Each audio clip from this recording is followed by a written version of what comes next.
Blessings, everyone. Okay, so what you're seeing there, that's a Black Panther my son made in elementary school. And so please don't take too much, make anything out of that. It's really nothing.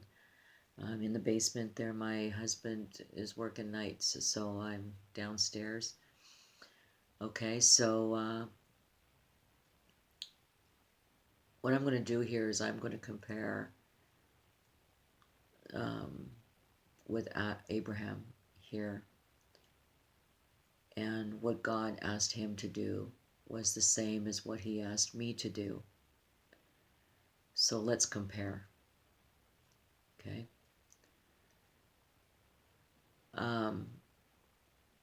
So it was right after my visit with Jesus when he said to me, "Forgive them, for they know not what they do." I remember raising my hands up in the air, and I remember giving everything back to him. I remember saying I wanted no control over any outcome of my children, my husband. I gave everything to him. I wanted no control. I truly surrendered. And it was after that I heard his voice in the air, not within my being or my head. It wasn't a thought. But in the mist in the air, he, with a loud and sharp, mighty voice with authority, ordered me to choose. All I heard was, choose. And I knew right away, I recognized the voice,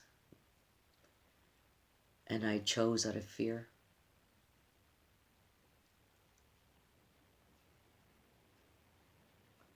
And then it was right after that I was attacked by these things, these beasts, where Jesus comes in the middle of my battle and he just banishes them. It was a battle.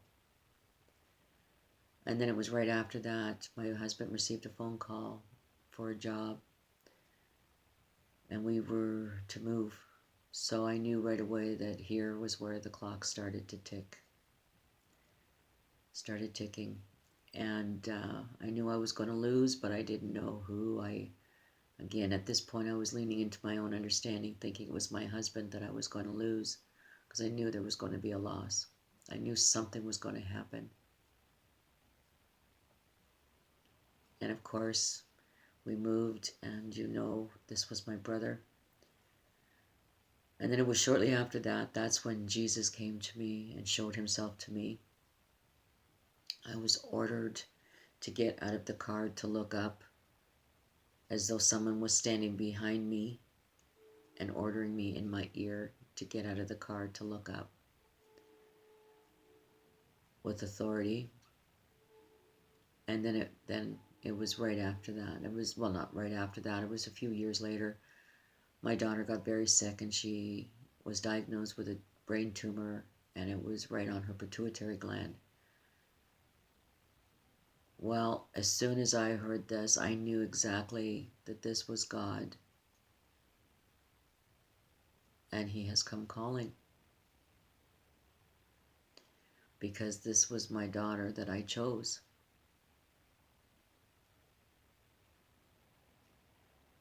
So I knew instinctively what I was looking at.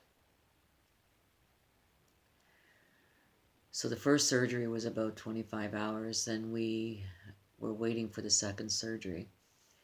And it was during this time my husband received a phone call from a friend up north.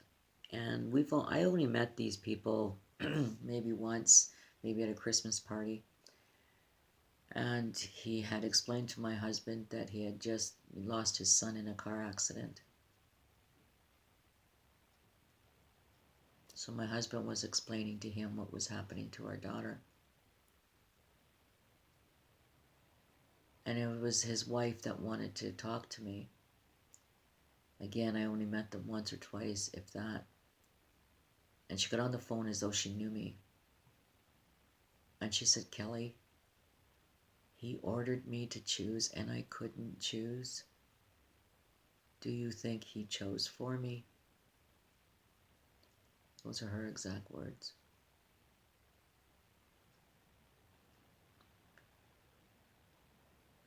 I was standing in awe right where I was standing. I just had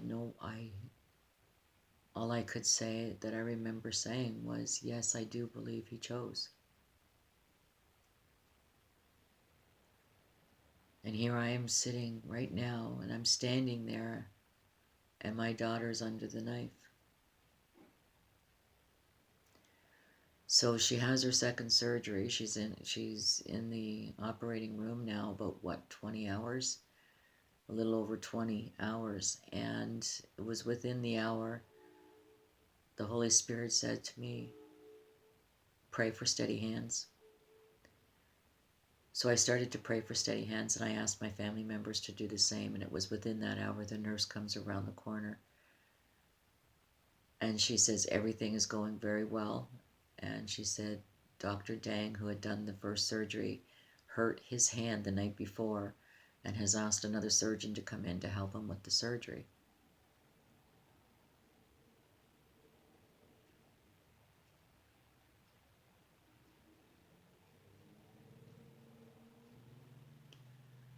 So I went out and I started talking and I started praying.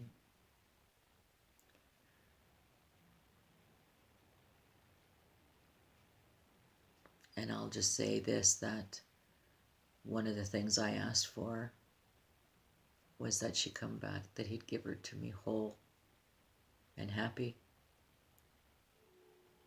And he did. And he did.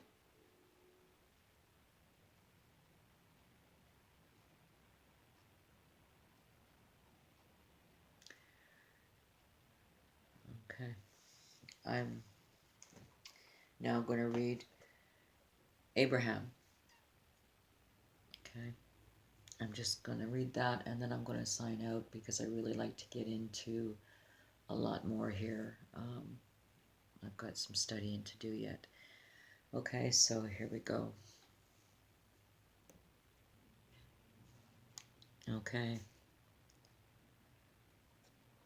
And it came to pass after these things that God tempted Abraham, and said unto him, Abraham. And he said, Behold, here I am. And he said, Take now thy son, thy only son Isaac, whom thou lovest, and get thee into the land of Moriah, and offer him there for a burnt offering upon one of the mountains which I will tell thee of. And Abraham rose up early in the morning, and saddled his ass, and took 2 of his young men with him, and Isaac had his son, and clave the wood for the burnt offering, and rose up, and went into the place of which God had told him. Then on the 3rd day Abraham lifted up his eyes, and saw the place far off. And Abraham said unto his young men, Abide here with the ass, and I and the lad will go yonder and worship, and come again to you. And Abraham took the wood of the burnt offering, and laid it upon Isaac his son.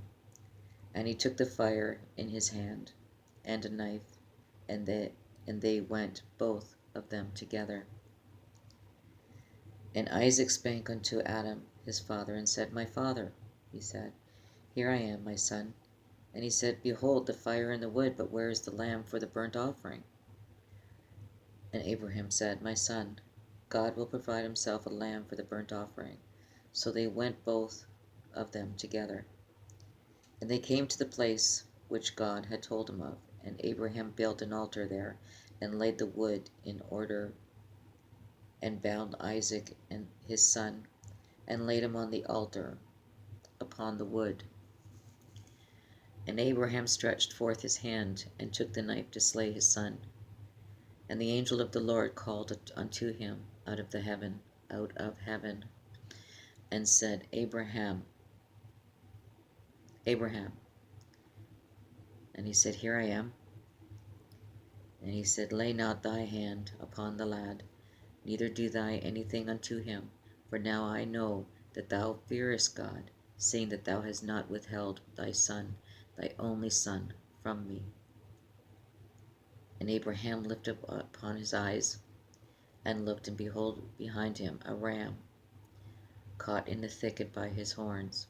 And Abraham went and took the ram and offered it up for a burnt offering in the stead of his son.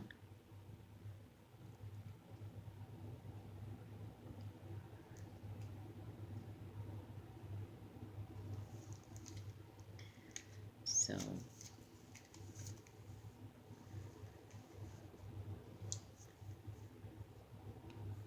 again,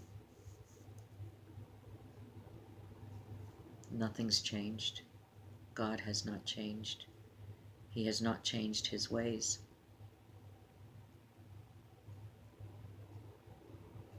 No fear, be love, and give hope.